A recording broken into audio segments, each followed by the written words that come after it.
রাধে রাধে, হরে কৃষ্ণ বন্ধুরা, তোমরা সবাই কেমন আছো? আশা করি ভালো আছো। আজ শুক্রবারের ব্লগটি নিয়ে চলে এসেছি। দেখো, সকালে উঠেই কৃষ্ণ কেমন দুষ্টুমি শুরু করেছে, ঠাকুরের শঙ্খ নিয়ে বাজাতে শুরু করলো। এদিকে সুদীপ্তা ও সকালে স্নান করে পুজো দিয়েছে। পুজো দিয়ে তারপরে স্কুলে রওনা হবে। সকালে খেয়ে দিয়ে গুছিয়ে স্কুলে রওনা হবে। এদিকে আমি কৃষ্ণকে স্নান করিয়ে খাইয়ে ঘুম পাড়িয়ে নেব। কৃষ্ণের বাবা বাজারেও নিয়ে এসছে, ফল নিয়ে এসছে, শসা এনেছে, কলা এনেছে, আর কিছু সবজি নিয়ে এসছে, কুমড়ো, পুঁই শাক, কচুরলতি, থোড় নিয়ে এসছে। থোড় একদমই কেটে নিয়ে এসছে যাতে প্যাকেটের মধ্যে ধরে যায়। আর গাজর, রাঙালু, এগুলো কৃষ্ণকে আমি সিদ্ধ করে খিচুড়ির মধ্যে দিয়ে খাওয়াই। তো এদিকে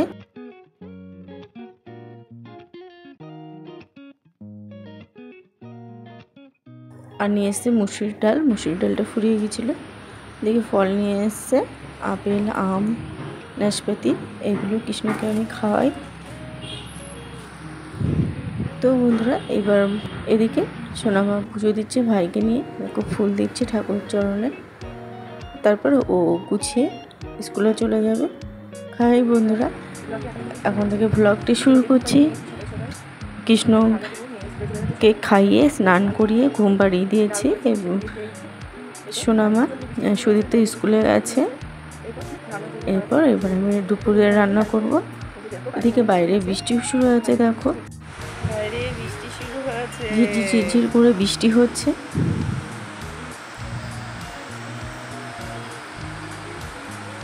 কৃষ্ণ ঘুমাচ্ছে, এর মধ্যে তাড়াতাড়ি রান্না করে নিতে হবে, না হলে আবার উঠে পড়বে, তখন আবার কান্নাকাটি করবে, একদমই রান্না করতে দেবে না। তো এদিকে দেখো মাছের ঝোল বসিয়েছি আমি। পেঁয়াজ, টমেটো, আদা বাটা ও জিরে গুঁড়ো দিয়ে একটা জিওল মাছের ঝোল করেছি। দেখো, মাছের ঝোল করতে করতেই কৃষ্ণ উঠে পড়েছে, ও কান্নাকাটি শুরু করেছে। এবার বসিয়েছি মুসুর ডাল। তো কৃষ্ণের জন্য আজ সকালে খিচুড়ি বানানো হয়নি। এই ডালের মধ্যে আমি কিছু সবজি অ্যাড করে দেবো, যেমন গাজর, রাঙালু, কুমড়ো, এগুলো আমি ডালের মধ্যে দিয়েই সিদ্ধ করব। ডালটা রান্না করে নেব, তারপর এই সবজিগুলো ম্যাশ করে ভাতের সাথে একটা খিচুড়ি মতন করে ওকে খাওয়াবো।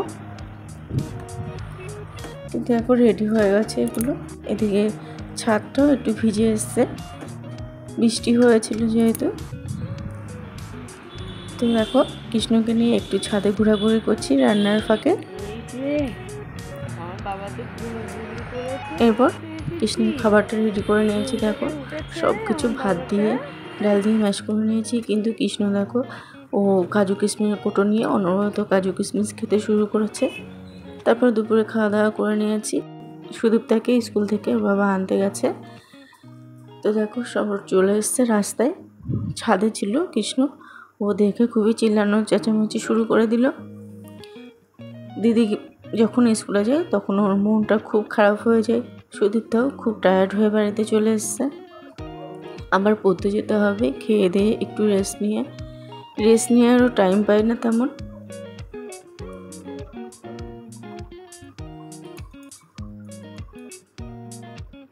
দেখো হাল, দেখো স্কুল থেকে বাড়ি এসে একদমই টায়ার্ড হয়ে গেছে। তারপর সন্ধ্যাবেলায় সুদীপ্তার বাবার সাথে বেরিয়েছিল একটা গিফট কিনে আনার জন্য। একটা কানের নিয়ে এসছে ওর জন্য, কারণ ওর কানেরটা ভেঙে গেছে। তো আর একটা ওর জন্য কিনতে হলো। দেখো, ছোট্ট কানের একটা, এটা সারাদিনও পরে থাকবে, সারাক্ষণও পরে থাকবে, তাই এটা কেনা হয়েছে।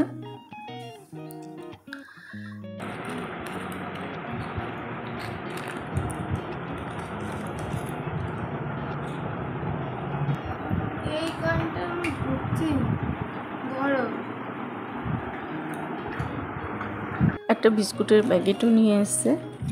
দেখো, এই বিস্কুটটা তোমরা কে কে খেতে পছন্দ করো বিস্কুটের উপর বাদাম ছড়ানো থাকে। এটা খেতে খুবই ভালো লাগে।